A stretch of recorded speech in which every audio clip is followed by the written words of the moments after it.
Away they go. King's Dominion fast to begin brushing up his lover of all. Down on the inside, my cup of tea, ingay. Alongside his Kampay, Valentine Rose, while Farragut's order is the early trailer by about 4 or 5 lengths of the leader. King's Dominion in the middle. Kampay alongside by the rallies, my cup of tea.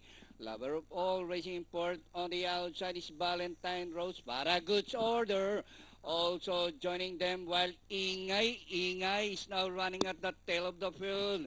Another far turn. King's Dominion rushing up is Kampay from the outside. My cup of tea.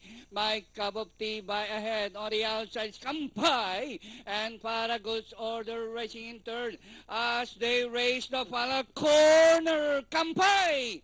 The leader by some 2 lengths. My cup of tea down on the inside. Farragut's order is racing third from the outside. Ingay is running in fourth.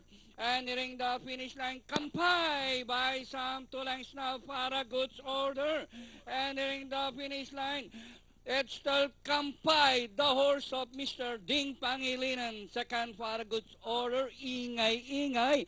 My cup of tea, lover of all, Valentine Rose. King's Dominion comes last.